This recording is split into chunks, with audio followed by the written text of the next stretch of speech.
Seperti yang saya sebutkan bahawa perlu ada keseimbangan antara keperluan ekonomi dan juga keperluan menjaga kesihatan. Ya, seperti kita tahu 31 Disember akan berakhir PKPP. Tak tahu sama ada disambung atau tidak. Tetapi kehidupan mesti diteruskan. Jadi beberapa kelonggaran telah pun dipersetujui di dalam mesyuarat khas sidang MKN, ya, dan telah berbincang dengan semua, termasuk ada Kementerian Kesihatan dan sebagainya. Antaranya ialah bersetuju supaya rentas negeri, rentas daerah dan rentas negeri dibenarkan di seluruh negara, kecuali di kawasan PKPD. Yang lain-lain kita benarkan berlaku rentas daerah. Ya, rentas daerah dibenarkan tanpa kebenaran daripada pihak polis lagi. Mulai daripada 7 hari bulan, pihak polis tidak lagi mengadakan sekatan-sekatan jalan raya. Tetapi arahan kepada pihak polis, walaupun tiada sekatan jalan raya, tetapi memfokuskan kepada pematuhan SOP. Maka polis akan lebih kepada pematuhan SOP daripada mengadakan sekatan-sekatan seperti itu. Kerana yang pentingnya adalah rakyat perlu patuh kepada SOP.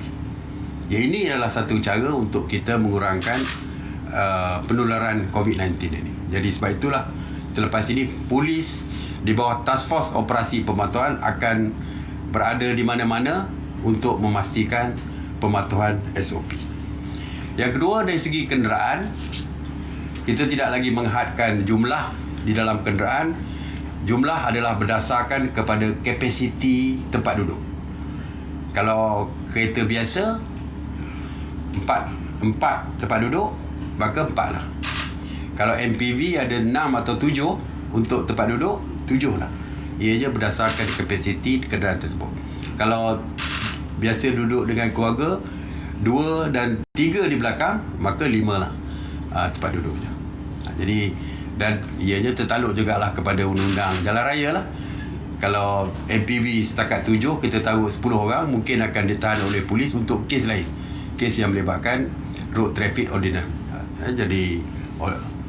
Jadi semuanya berdasarkan kapasiti tempat duduk yang dibenarkan di dalam peraturan. Jadi tidak lagi timbul 2, 3 dan sebagainya, kerana kita membenarkan tempat duduk bebas seperti yang pernah kita, sebenarnya perkara ini pernah dilaksanakan.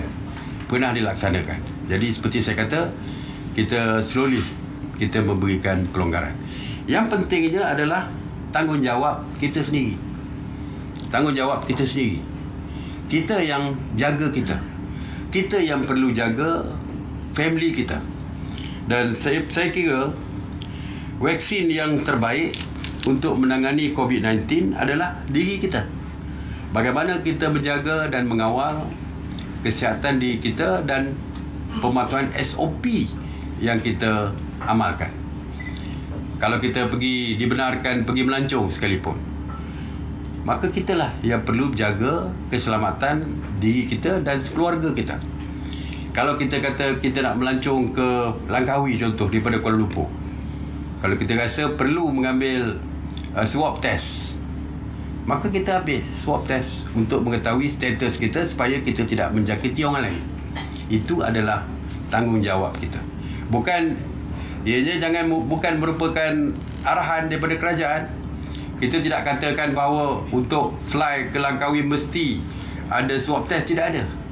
Tetapi saya katakan tadi bahawa untuk menjaga diri kita dan kita sebagai rakyat bertanggungjawab juga untuk melindungi orang lain di sekitar kita, maka kita buatlah apa yang kita fikirkan terbaik untuk kita dan orang lain, supaya bukan saja kita selamat tetapi rakyat juga selamat, ya. Jadi yang saya sebutkan tadi bahawa kawalan kendiri itu amat penting. Kawalan kendiri bukan saja untuk mengawal diri sendiri, tetapi juga untuk mengawal rakan-rakan kita dan juga masyarakat rakyat di sekitar kita. Oleh itu, patuhi setiap SOP yang diperkenalkan oleh kerajaan bagi memastikan diri kita, keluarga kita dan masyarakat di sekitar kita selamat.